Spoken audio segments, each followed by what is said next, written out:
नमस्कार, द देसी अड्डा पर आपका स्वागत है। मैं हूं राकेश तिवारी। देखिए, नामांकन के बाद जब प्रत्याशी अपने क्षेत्रों में निकले हैं तो पूरा राजनीतिक माहौल गर्म है। सारण प्रमंडल के 24 विधानसभा क्षेत्रों में स्थिति आज ये है कि नेता गांव-गांव घूम रहे हैं। संपर्क साधा जा रहा है उनसे भी जो बरसों बरस तक दूर रहे। नाते रिश्ते खोजे जा रहे हैं और उन नातों रिश्तों को पकड़ा जा रहा है। नए सिरे से रिश्तों की नई शुरुआत करने का प्रयास हो रहा है। कार्यकर्ताओं का भाव बढ़ा हुआ है और नेता जो हैं वो दिन रात एक कर दिए। देखिए, टिकट तो किसी तरह से मिल गया, जिसे नहीं मिला निर्दलीय प्रत्याशी के तौर पर खड़े हो गए और अब चुनावी समर में कूद पड़े हैं। नामांकन के समय जो दावा किए, उन दावों को पूरा करने के लिए चुनाव के दरमियान अब सब आगे बढ़ चुके हैं। देखिए, सबसे पहले आज हम कुछ प्रत्याशियों के उन दावों को दिखाएंगे और उससे आपको पता चलेगा कि चुनाव की गर्मी कितनी। देखिए, महाराजगंज से वीआईपी के टिकट पर चुनाव लड़ना चाहते थे नीतीश द्विवेदी।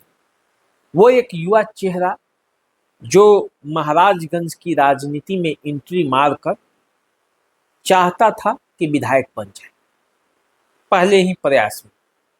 लेकिन जानते हैं ना कि राजनीति कितनी पथरीली होती है। नीतीश द्विवेदी को शायद ये पता नहीं था कि राजनीति के पिच पर जब बॉलिंग और बैटिंग होगा तो कब बैट्समैन क्लीन बोल्ड हो जाएगा कुछ पता नहीं। और यही हुआ नीतीश द्विवेदी के साथ।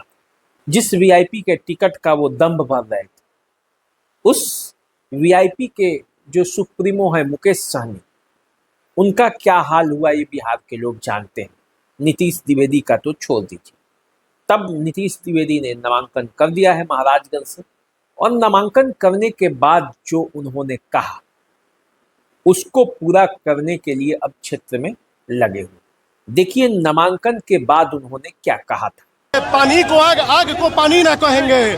पानी को आग, आग को पानी ना कहेंगे। अगर किसी के रगों में एक बूंद पानी का बूंद हो, ये नीतीश द्विवेदी वैसे जवानी को जवानी नहीं कहेंगे। तुम तोप हो, बंदूक हो, तलवार हो तो क्या? तुम तोप हो, बंदूक हो, तलवार हो तो क्या? एक बूंद पानी तो मैं पानी ना कहेंगे। अगर किसी के रगों में एक बूंद पानी का बूंद हो, मैं वैसे जवानी को जवानी नहीं कहेंगे। क्या आपको लगता है कि महाराज जी की जनता आपको भारी मतों से विजयी बनाएगी? ये नीतीश द्विवेदी 1742 दिन से घूम रहे हैं और 1742 दिन आप जोड़ लीजिए, एक विधायक का आधा से अधिक कार्यकाल समाप्त हो जाता है। आपके साथ धोखा हुआ, आप जवाब कैसे देंगे? हमारे साथ कोई धोखा नहीं होता है। युवा युवा है, युवा जोश है। जुल्म करती जवानी भी नहीं मांगोगे, खून में अपनी रवानी भी नहीं मांगोगे। इस महाराजगंज के मिट्टी पे बरसने वाले ये तो बेटा गरजेगा तो पानी भी नहीं मांगोगे। आगे क्या रणनीति रहेगी? आगे रणनीति सब महाराज का आशीर्वाद रहेगा। देखिए, नीतीश द्विवेदी के बाद हम चलते हैं उस प्रत्याशी के पास जो महाराजगंज के लिए भले नया, लेकिन राज्य स्तर पर उसकी पहुंच और पकड़ इतनी मजबूत है कि कांग्रेस विधायक का टिकट काट कर उन्हें आरजेडी ने प्रत्याशी बनाया। हम बात विशाल जायसवाल की कर रहे हैं, जो महाराजगंज से आरजेडी के प्रत्याशी।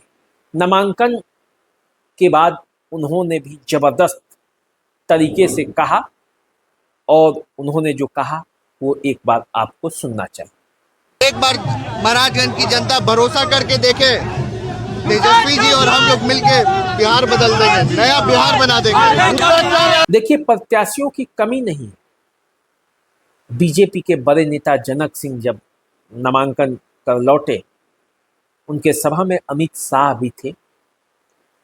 बड़े बड़े दिग्गज जुटे हुए थे। नामांकन के बाद जो सभा हुई, अमित शाह, राजीव प्रताप रूडी, जनार्दन सिंह सिग्रीवाल सब थे। और जब नामांकन के बाद जनक सिंह लौटे तो क्या कहा, एक बार सुनिए। आप ये कहते हैं यादव समाज हमारा है, तो जनक सिंह ने कोई भी यादव समाज मुस्लिम समाज का हो, निपनिया में हमारे चले जाइए मुश्र एक टोला है जिसमें कोई हिंदू नहीं है, मुसलमान भाई है, वहां भी सर्किट तैयार को हो गया। आप चले जाइए बगही में केवल यादव भाई है, हमारे केरवा में चले जाइए, अभी नारायणपुर कनकवा में है, वहां भी हमारा कार्य हो रहा है। इसलिए पूरे तरैया की धरती पर आप देखे हैं 37.5 एकड़ में आपको कृषि महाविद्यालय बनने जा रहा है। सारण तटबंध पर यहाँ से पूरे 154 किलोमीटर में आपका, ये आपके चौकीदार के कलम से हमने हाउस में लड़ा। उतना ही नहीं, आप सगुनी परसा चले जाए, वहां से उत्तर प्रदेश के बॉर्डर तक ले जो कैनाल है, नहर कैनाल है, 120 किलोमीटर को कालीकरण चौड़ीकरण कराने जा रहे हैं। 3 स्टेडियम आपका अस्पताल के क्षेत्र में, शिक्षा के क्षेत्र में, हम हर जगह कर रहा। ये बात सही है कि पूरे राज्य में तरैया सहित पूरे राज्य में इंफ्रास्ट्रक्चर का सारे कार्य पूर्ण कर लिए गए। हम आने वाले दिनों में आपके इस बिहार के अंदर तरैया विधानसभा सहित पूरे सारण जिला सहित पूरे राज्य में हम उद्योगों का, कुटीर उद्योग, लघु उद्योग, बड़े बड़े उद्योगों का जाल बिछाने जा रहे हैं, क्योंकि हमने इस इंफ्रास्ट्रक्चर खड़ा कर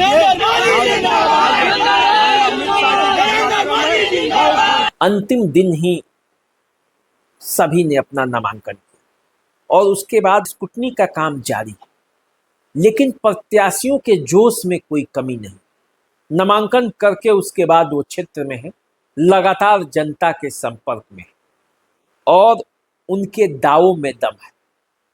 तो सबने नामांकन किया, स्वास्थ्य मंत्री मंगल पांडे से लेकर और निर्दलीय प्रत्याशी तक। सारण प्रमंडल के 24 सीटों में जिसे जिसे चुनाव लड़ना था, सबने नामांकन करके अपना अपना दावा पेश किया। सुनिए जरा वो क्या क्या कहते हैं। सब लोग के दरवाजे जाऊंगा, लोगों से पूछूंगा, ये झोली में जो मैंने भीख मांगना शुरू किया है, मुझे कल आशीर्वाद मिलेगा। अब ये गमछा को मैं बांधूंगा नहीं, ये गमछा मेरा खुला ही रहेगा। मैं सिंगल कैंडिडेट हूँ जो पूरे 371 बूथ पे सक्रिय हूँ। सभी बूथ के लोग मुझे जानते हैं, प्यार करते हैं, आशीर्वाद देते हैं। कौन आएगा लड़ाई में, बताइए ना। किसी एक नेता को बोलिए कि उत्तर दक्षिण पूरा पश्चिम कौन सा है, कितने पंचायत है, किसी को पता है? सिर्फ सिंगल मैं शख्स हूँ जो हर गाँव के लोग मुझे जानते हैं। मेरा कहीं पोस्टर आप लोग देख लीजिए, एक भी पोस्टर कहीं दिखा है? नहीं। मैं पोस्टरबाजी में और हवाबाजी में विश्वास नहीं करता। सिवान भी नहीं जाता भाई साहब, मैं सिर्फ महाराजगंज में ही घूमता हूँ, महाराजगंज के लोगों की बात करता हूँ। डेली ब्लॉक, थाना, सब कुछ। कौन करेगा 15 नवंबर के बाद? मैं आप जनता जनार्दन से पूछना चाहता हूँ कि कौन करेगा 15 नवंबर के बाद? ये जितने आए हैं सब नेता, सब ये तो निकल जाएंगे। जो जीतेंगे, जो हारेंगे, सब गायब हो जाएंगे। कौन देखेगा आपका? आपके दुख सुख में कौन साथी रहेगा? आशीष रंजन सिंह, मैं वादा करता हूँ चुनाव जीतूं या हारूं, 15 नवंबर से लेके 25 नवंबर तक सभी गांवों में जाऊंगा। मैं पूछूंगा, मुझे वोट मिले ना मिले कोई फर्क नहीं पड़ता यार। वोट की राजनीति किया ही नहीं। कहाँ मेरा पोस्टर कोई बता दे, कहीं पोस्टर लगाया मैं? और न इस बार पोस्टर लगाने जा रहा हूँ। कोई अपना बेटा को सेट करना चाहता है, कोई अपने परिवार को सेट करना चाहता है।